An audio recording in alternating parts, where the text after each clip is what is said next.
పుస్తకం వెనకాల ఏం చేస్తున్నావో ఆవిడకేం తెలుసు. క్లాసులో ఎంతమంది ఉంటారు, ఎవరు సిన్సియర్గా వింటున్నారో మాకే తెలుస్తుంది. ఇంకా పర్వాలేదు, నాలాంటి వాళ్ళకి కొద్ది గొప్ప మేము బాడీ లాంగ్వేజ్ మీద కూడా కొంత కమెంట్ తీసుకుంటాం కాబట్టి, కొంత చదువుతాం కాబట్టి, ఇంతమందిలో ఎవరు వింటున్నారు ఎవరిలో బోస కూర్చోడు చెప్పగలను నేను. ఆయన ఒక లెక్చరర్ పాఠం చెప్తున్నప్పుడు కింద 30 మంది కూర్చోడొచ్చు, 40 మంది కూర్చోడొచ్చు. హర్షి నీ కదా ఆలోచించు, అసలు నీ జీవితాన్ని కదా నువ్వు బాగు చేసుకోవాలి. ఈ చేతికి బంగారం ఉంగరం ఉంది, ఈ చేతికి మామూలు ఉంగరం ఉంది, రెండు ఒకేసారి కింద పడిపోతే దేన్ని వెతుకుతావు నువ్వు? బంగారాన్నా మామూలు ఉంగరాన్నా? ప్రపంచం నీ వెంటబడాలి అంటే నువ్వు గొప్పవాడి అవ్వాల్సిందే, నీకు టాలెంట్ ఉండాల్సిందే, నీకు స్కిల్స్ ఉండాల్సిందే. మార్కెట్ మారిపోతుంది, మార్కెట్ పెరిగిపోతుంది, కాంపిటీషన్ పెరిగిపోతుంది. ఎలా ఉండిపోతేలాగా సామాన్యులో ఉండిపోవడానికి అందులో పుట్టింది, అందులో ఉంది కాదు, అందులో హ్యావ్ ఎయిమ్. నేను మాట్లాడుతుంది ఐ రిక్వెస్ట్, నువ్వు ఏం పెట్టుకోని ఇష్టం. అందరూ అయ్యేసాం, అందరూ ప్రొఫెసర్లు, అందరూ డాక్టర్లు, అందరూ ఇంజనీర్లు, అందరూ. కానీ IAS అంటే ఐ యామ్ సక్సెస్ఫుల్. జీవితంలో సక్సెస్ఫుల్ క్యాండిడేట్ సక్సెస్ఫుల్ ఏకైక కారణం ఏంటంటే మన కన్నా అమ్మా నాన్న దాన్ని చూసి గర్విస్తే ఆ జీవితం ధన్యమైనట్టే. అమ్మా నాన్న అనుకోగలగాలి, లెక్చరర్ అనుకోగలగాలి, మన ప్రొఫెసర్ అనుకోగలగాలి. పుడితే ఎలా పుట్టాలి బాయ్, తల్లి ఎలా చదవాలి, అలా ఉండాలి. ఎన్ని బ్యాచ్లు పోయినా వీళ్ళకి నువ్వు గుర్తుండిపోతే అదిరా అసలైన స్టూడెంట్షిప్ అంటే.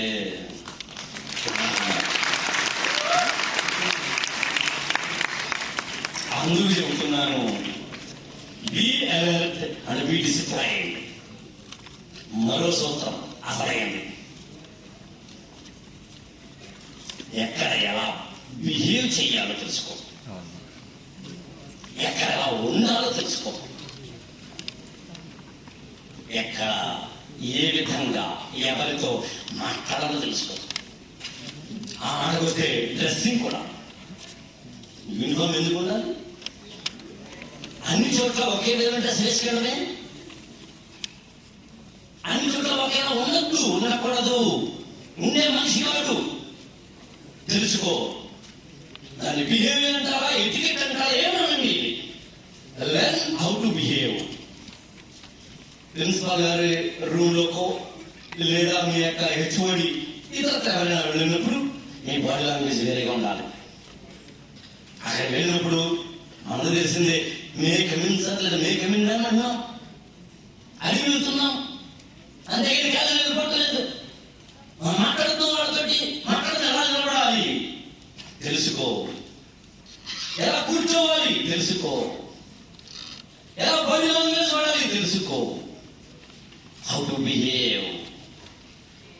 అమ్మా స్త్రీయే, అక్క స్త్రీయే, పెళ్ళైతే భార్య స్త్రీయే, పిల్లలు పడితే కూతురు స్త్రీయే.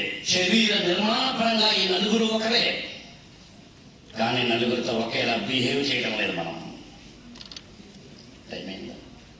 ఈ నలుగురితో ఒకేలా బిహేవ్ చేయట్లేదు. మనం ఒక్కొక్కరితో ఒకలా బిహేవ్ చేస్తున్నాం. అదే ఏదైనా ఒక కుక్కను తీసుకోండి, అందరితోటి ఒకేలా బిహేవ్ చేస్తుంది. కంచం తీసుకున్న తర్వాత, కడుక్కున్న తర్వాత ఉడికించిన, వండిన, కుక్కు చేసిన వాటిని తింటూ ఉన్నాడు మనిషి. మనం తినేసిన తర్వాత విడిచిపెట్టిన ప్లేట్ని తింటోంది కుక్క. తేడా లేదా? డ్రెస్ వేసుకోవడం చక్కడానికి నువ్వు తెలుసుకున్నావు, తేడా లేదా?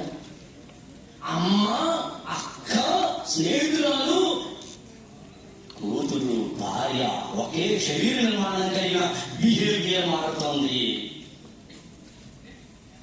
తండ్రి, అన్న, భర్త, కొడుకు ఒకటే శరీర నిర్మాణం, బిహేవియర్ మారుతోంది. Learn that behaviour pattern. ఇలాంటి సెమినార్ ఆలోచించినప్పుడు నువ్వు ఎలా బిహేవ్ చేయాలి? No first. క్లాస్ రూమ్ ఎలా ఉండాలి? No first.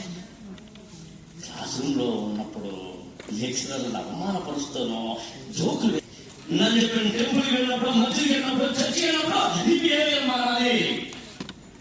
అమ్మతో మాట్లాడుతుంది లెక్చర్తో మారాలి, ఫ్రెండ్ చేత మారాలి. ఎక్కడ మొక్కాలు, ఎక్కడ చెక్కాలు, ఎక్కడ తొక్కాలు, ఎక్కడ మొక్కాలు, ఎక్కడ మెక్కాలు, ఎక్కడ చిక్కాలు, ఎక్కడ చెక్కాలు, ఎక్కడ ఎక్కాలు తెలుసుకో.